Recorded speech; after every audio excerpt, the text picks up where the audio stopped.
só meia horinha também de preleção, tá bom? Nas segundas-feiras, para quem desejar se aprofundar no estudo da doutrina espírita, a gente tem um grupo que se reúne virtualmente, então via Zoom, se conecta por Zoom, e aí a gente assiste a essas aulas, né, de aprofundamento. Elas têm 1 hora de duração, começa às 19 horas e vai até às 20 horas toda segunda-feira, tá bom? Então quem desejar se aprofundar, só nos procurar aqui ao final que a gente inclui vocês lá no grupo de WhatsApp, e dentro do grupo de WhatsApp tem todas as informações que precisa, tá bom? Link, conexão, senha, etc. A gente tem aqui também o serviço da biblioteca. Então, se você desejar pegar algum livro emprestado, tá? Esse serviço é gratuito, você lê o QR Code para pegar o livro, preenche os seus dados rapidinho e pega o livro. Você tem 30 dias para ler, e aí depois na hora de devolver é só ler o outro QR Code de devolução e informar a devolução. Se precisar de mais 30 dias, aí você devolve, pega de novo e renova seu empréstimo, tá bom? A gente tem também umas caixinhas ali ao fundo de vibração. Então, se você estiver passando por um momento um pouquinho mais complicado ou conhecer alguém que está passando, né, anota o nome, bota naquela caixinha e aí o grupo vai fazer uma vibração reforçada ali pelos nomes na caixinha, tá bom? A gente tem ainda o serviço de Evangelho no Lar. Para quem nunca ouviu falar no Evangelho no Lar, então quem nunca fez, é uma prática que a gente tem de 1 vez por semana, sempre no mesmo horário, né? Na nossa casa, a gente para um pouquinho, abre o Evangelho, faz uma leitura, comenta, né, um pouquinho daquela leitura, depois faz uma prece de encerramento, né? Essa é uma prática que é bem simples, mas faz uma diferença bem grande nas nossas vidas. E aí, se você tiver um pouco de dúvida de como fazer para implementar isso, tem um outro QR Code ali, com o Evangelho no Lar, escrito Evangelho no Lar, é só ler e aí agenda. E aí a nossa equipe vai até a sua casa e ajuda você a fazer a primeira vez. Pode ser uma ajuda online ou presencial, tá bom? Tem as duas modalidades. Na terça que vem, é a primeira terça-feira do mês, a gente vai ter a preleção aqui embaixo em português e lá em cima, no mesmo horário, em inglês. Então, se você conhecer alguém, né, que você deseja convidar para vir e assistir a palestra em inglês, terça-feira que vem. Vai ser toda a primeira terça-feira do mês, tá? Que a gente vai oferecer a palestra em português e em inglês simultaneamente. O que mais? Acho que é isso. Agora a gente então vou convidar vocês a fecharem um pouco os olhos. A gente vai conduzir o passe à distância para quem está nos assistindo pelo Facebook e depois a gente faz a prece para dar início. Hoje a preleção vai ser feita pelo Marcelo, nosso querido Marcelo, e vai ser sobre simplicidade e pureza de coração, tá bom? Então, convidamos todos a fechar os olhos, aqueles que estão nos assistindo de casa, possam já perceber o amparo espiritual que se faz presente, a espiritualidade amiga conduz o passe, fazendo uma verdadeira limpeza. Imaginem uma cascata de luz caindo sobre suas cabeças. À medida que essa luz vai tocando o corpo, vai lavando e limpando, afastando preocupações, tristezas, ressentimentos. E a gente já é capaz de sentir essa paz nos envolver. E agora convidamos a todos a sintonizar na prece, nos preparando para a preleção da noite. Pai Santo e Pai amado, imensamente agradecidos pela oportunidade de aqui estarmos, nessa casa, que é um verdadeiro oásis de luz para nós, onde temos a oportunidade de buscar um socorro, alento, amparo para os nossos corações. Nos lembramos do encontro do Mestre amado Jesus com aquela mulher que sangrava por longos anos, tendo gasto todos os recursos, tendo depositado fé em toda sorte de possível solução, não encontrando amparo e não encontrando cura onde quer que ela fosse. Muitas vezes nos sentimos assim também, desamparados, desesperados.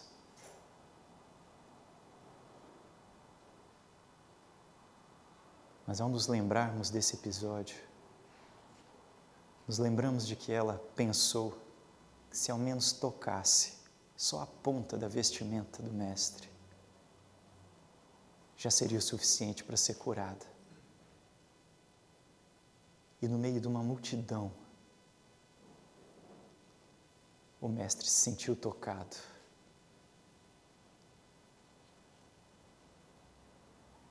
E naquele mesmo instante, ela foi curada. Sabemos que a distância não existe para o amor, Pai amado. E por isso hoje nos colocamos aqui e nos imaginamos tocando as vestes de Jesus. Através das doces palavras do palestrante que o Senhor enviou para nós nessa noite, que possamos ao ouvir essas palavras, tocar e ser tocados pelo Mestre, e assim sermos curados de qualquer mazela que porventura esteja em nossos corações, em nossas mentes. Ampara cada espírito aqui presente, encarnados e desencarnados. Recebamos todos um pouco do seu amor. Inspira o verbo do nosso palestrante e sê conosco, hoje, agora e sempre. Que assim seja. Então, Marcela.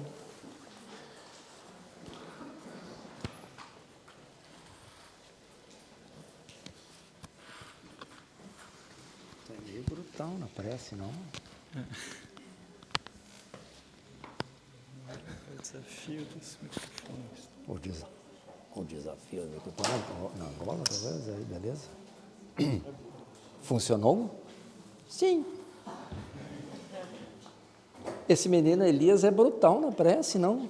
E agora eu faço o quê, rapaz? Vou embora, né? Deu, né? Acabou.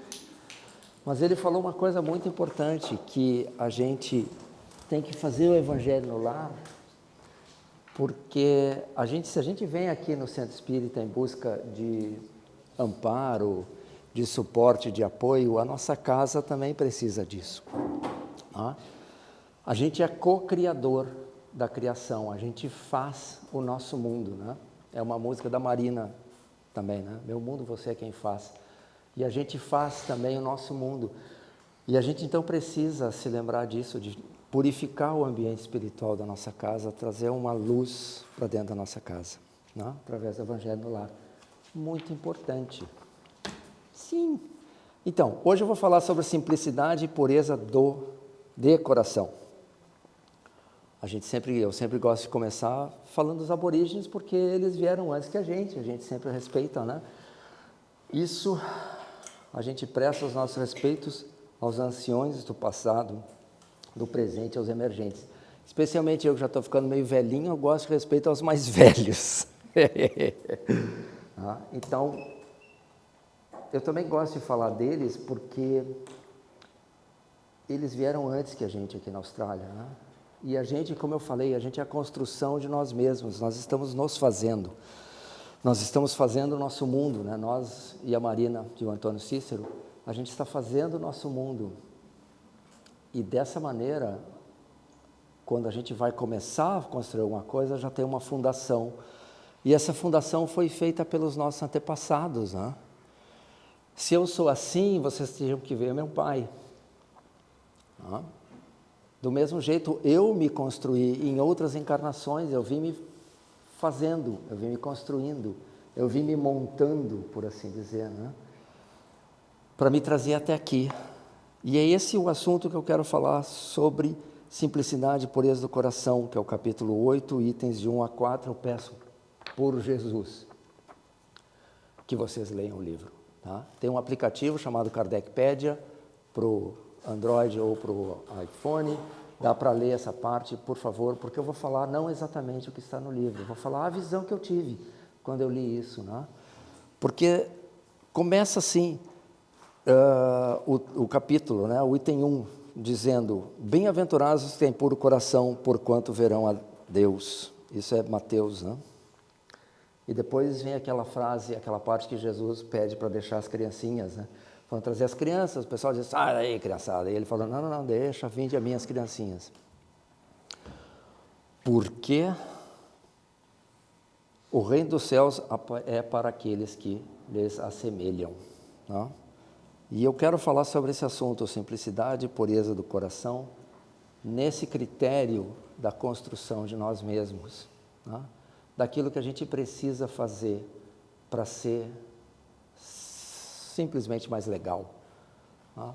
Para a gente ser diferente, para a gente fazer alguma coisa da gente, que quando a gente passar para o lado de lá da vida e a gente não vai levar nada de material, nada mesmo, nem o nosso corpo, né?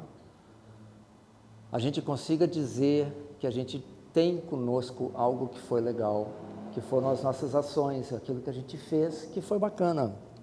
Ó. Bom, os itens 3 e 4 é a explicação de Kardec sobre esse assunto. Tá? Então, já dei o início da história, o meio e o fim, né? Mas eu peço, por favor, mais uma vez, que vocês leiam esse capítulo, porque terminou do livro. Né? Agora vou eu só. Agora é minha culpa, então. Né?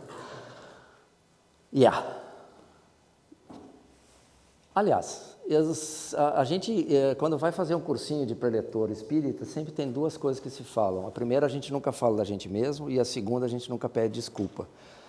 E hoje eu vou falar um pouco mais de mim mesmo, porque senão alguém pode ficar chateado, né? Como é que vai alguém lá e diz para eu fazer isso ou aquilo? Então, vocês considerem que eu estou falando para mim, eu tenho que fazer um monte de coisa que eu vou falar a partir de agora. E a segunda coisa que eu peço desculpas é que muitas vezes eu sou, parece meio bobo assim, né? Meio alegrão demais, o que está acontecendo, né? Que coisa que ele andou comendo, orégano, né? E tal.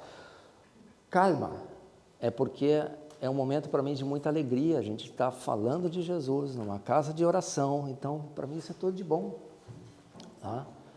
Com algumas exceções também, é claro. Então por isso que eu fico muito alegre. Alguém acha, muitas vezes as pessoas acham que essa é uma alegria tóxica, né? Então se alguém ficar chateado, perdão, tá bom? Não quero ofender ninguém, mas é meu jeito de ser, né? E depois se a gente encontrar um grande amigo, a gente vai ficar assim, ó, ai que bom te ver. Faz 6 anos que a gente não se via, né?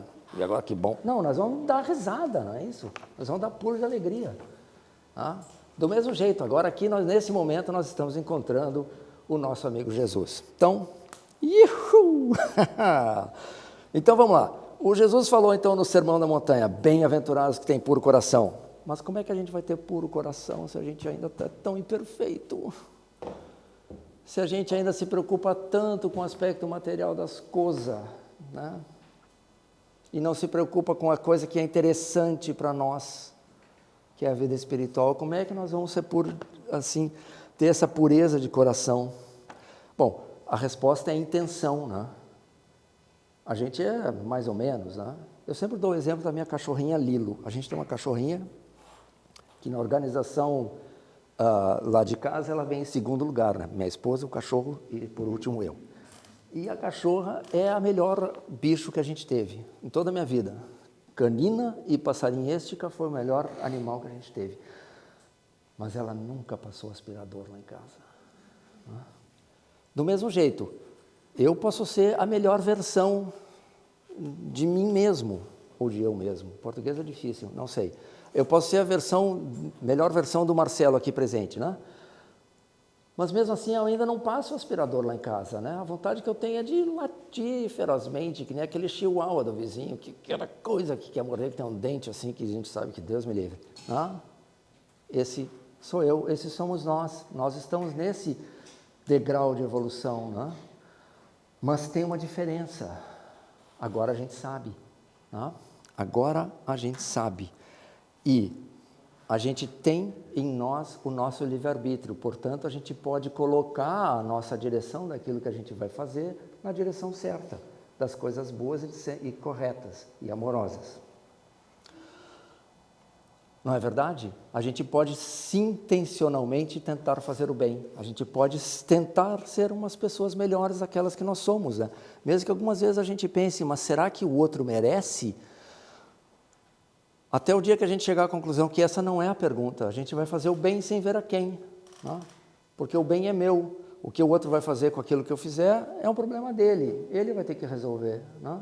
Mas eu fiz aquilo que dentro de mim era possível para aquela outra pessoa, né? Então, a gente vai errar, a gente vai ser mal entendido, a gente vai falar na hora que era para ficar quieto, né? A gente vai ficar quieto na hora que era para ter falado. O meu amigo Maher ia dizer, tem uma música do Caetano que é o Quereres, né? Quando queres poder, eu sou cowboy, quando queres chinês, eu sou videogame, sei lá, é uma coisa assim. Eu misturei toda a letra, mas vocês sabem a verdade é que vai, né? A gente tenta, mas não dá, não era a hora, né? Que nem eu venho todo alegrinho aqui, opa, nós vamos falar de Jesus, né? E alguém foi trazido ao centro espírita pela dor, né? E vai dizer, o que isso tem a ver comigo, com o meu drama agora, né? Por isso, mais uma vez, sorry, né? Eu estou tentando fazer o meu melhor do jeito que eu imagino que seja o melhor, né? Pelo menos para mim, eu estou me divertindo. Sei lá vocês. Então, e João Evangelista,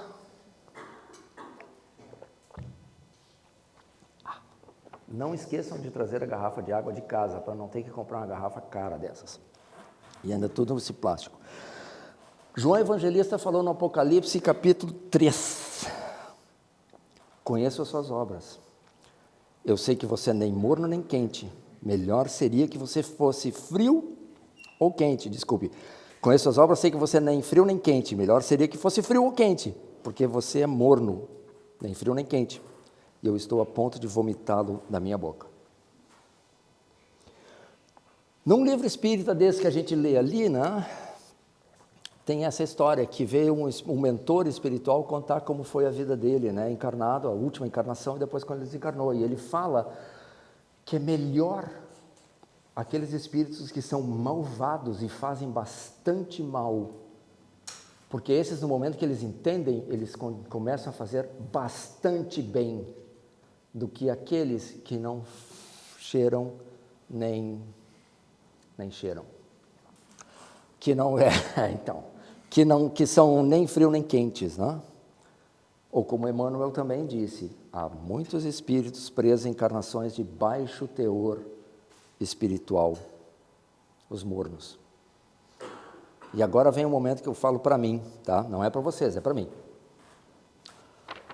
Será que a gente não está perdendo tempo, né, nessa coisa toda, né? Porque a gente já teve esse encontro com os ensinamentos de Jesus, a gente já sabe, né? A gente já tem essa ideia, né? Não é uma frase, amar o próximo como a si mesmo e a Deus sobre todas as coisas. Que difícil de me lembrar, né? Até eu não precisei nem ler no papelzinho, viu? Não? Eu já sei que eu sou um espírito, a gente já sabe que é um espírito, nós estamos numa casa, num centro espírita, e o centro espírita parte do princípio que existe a alma, não? E que essa alma é isso que está lá dentro de mim, de algum lugar, né? Eu já entendi que a vida na matéria é uma gota nesse oceano que é a minha vida vitoriosa, que é a vida do espírito. Eu já sei que a minha vida segue um plano divino, segue um roteiro que foi desenhado com muito carinho para que eu passe por todas as coisas ótimas, por todas as coisas boas e por todos os perrengues que eu tenho que passar para que eu consiga evoluir, né? Eu já sei disso. Eu já sei que esse roteiro é coordenado por Jesus e tem um mentor espiritual me direcionando para eu fazer o certo, né? Eu já percebi que não tem efeito sem causa. Quando eu sou uma pessoa irritada, o ambiente não fica melhor, as pessoas não ficam em paz, né? Mas quando eu estou em paz, muitas vezes até a gente influencia os outros, né? Que é uma palavra só, né? Os outros. Eu já sei que a minha família tem um propósito de ser, né? Eu já entendi na organização que eu sou o último, né? Eu entendi que na configuração que ela veio para mim, ela tem uma razão de ser. Ela faz parte desse roteiro que foi escrito com tanto amor, com tanto carinho, não? Para mim. Eu já sei que todos os conhecimentos que eu tenho e aqueles que eu não tenho também, servem para alguma coisa, tem uma razão de ser, né? Eu não sei se todos têm o conhecimento do Espiritismo, mas muitas vezes está no Livro dos Espíritos, o Kardec pergunta isso, e os Espíritos falam para ele, sim, é bem provável, é bem possível que alguém que tenha conhecimento, por exemplo, de matemática, fortíssimo, renasça sem esse conhecimento, para desenvolver o conhecimento em biologia, porque a gente vai ter que saber de tudo. Então, o conhecimento que eu não tenho, e a inveja que me acompanha, de todas as pessoas que conseguem tocar um instrumento musical, deve ter alguma função. É uma pena que eu não sei qual é, mas tem uma função. Tem uma função para mim, do mesmo jeito para vocês. Tudo que a gente passa tem uma razão de ser. As experiências pessoais que eu passei e que passo têm uma finalidade clara na minha vida, a minha evolução. A gente já sabe para onde ir, amar o próximo como a si mesmo e a Deus sobre todas as coisas, não é isso? Então aqui assim, no papelzinho, na teoria a gente já encontrou Jesus, E além de tudo a gente tem o Espiritismo que explica os ensinamentos de Jesus, porque quando a gente lê a Bíblia fica meio assim, mas o que esse cara está querendo dizer, Aí tu vai ler o Evangelho segundo o Espiritismo e diz, era isso que ele queria dizer. A gente tem tudo explicadinho, que nem um buffet infantil, assim, que a mesa inclusive baixinha para a gente ver lá do outro lado, Está tudo ali. Só que o problema é esse, justamente esse que é o problema. Esse encontro com Jesus é só na teoria, é só no papel. Eu quando li o Evangelho segundo o Espiritismo pela primeira vez, eu disse assim, isso está tudo certo, isso é tudo conhecido de uma certa maneira. Olha que vergonha. Além de tudo, já sabia a lição, Então, por que não faz, Por que eu não fiz?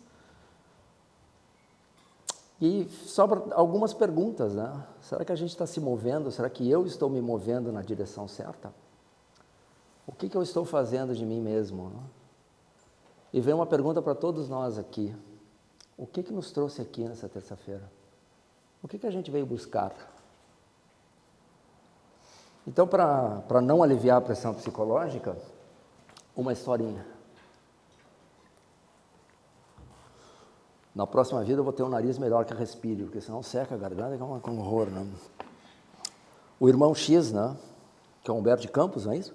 O Humberto de Campos nos trouxe que Vicente de Paulo, que nasceu em 1581 e veio a desencarnar em 1660, ele foi um santo da Igreja Católica, ele é padroeiro das associações de caridade, ele auxiliou Kardec com as obras espíritas, está lá no Livro dos Espíritas, ele assina a introdução, junto com outros, Ele foi o mentor de Eurípides Barçanufo, que é um médium espírita brasileiro, que foi fundamental para a educação no Brasil e para o espiritismo ao mesmo tempo.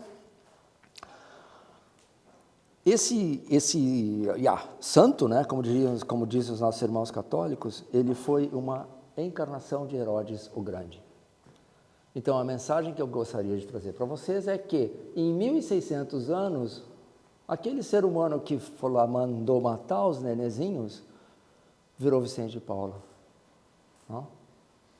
Um santo da Igreja Católica e todo esse currículo que eu acabei de falar para vocês. Padroeiro da caridade. Então, 1600 anos, isso prova que isso é possível, Essa mudança é possível. Eu tenho absoluta certeza que ninguém aqui de nós iria imaginar nunca matar um nenezinho, e nem muito menos todos os nenezinhos da região. A gente já está num patamar diferente daquele de Herodes.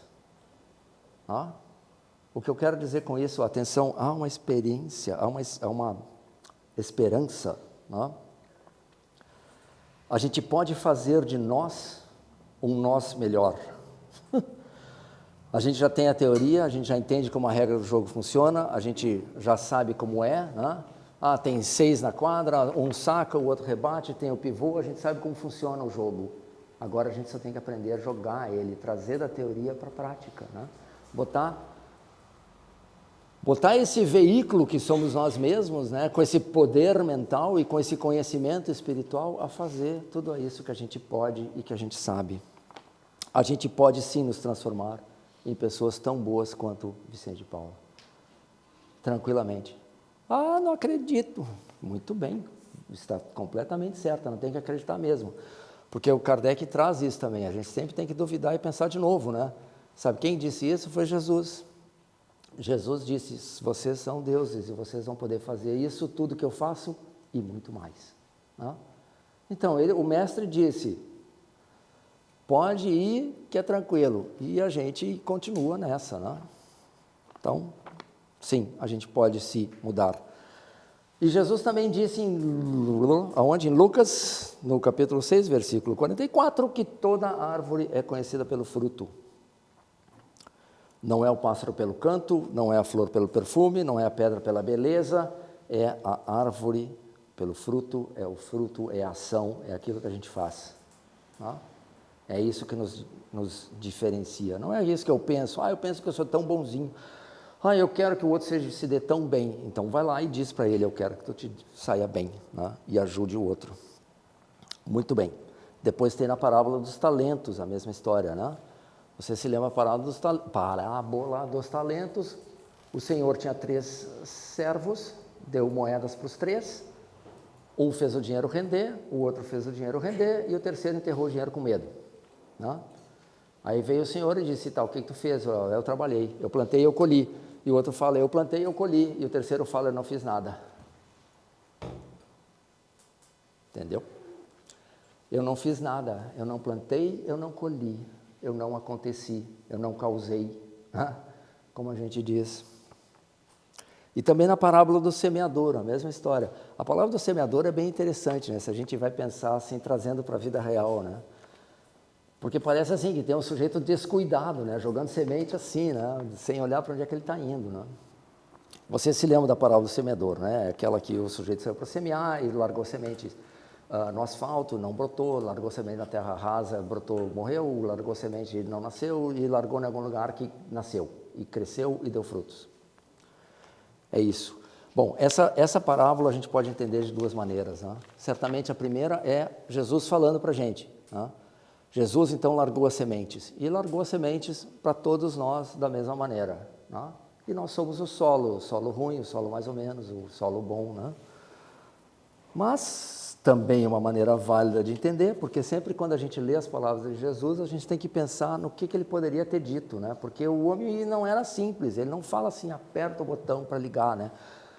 Ele fala uma coisa que tem um peso, que a gente tem que pensar no assunto, e a gente vai descobrindo os significados cada vez que a gente lê.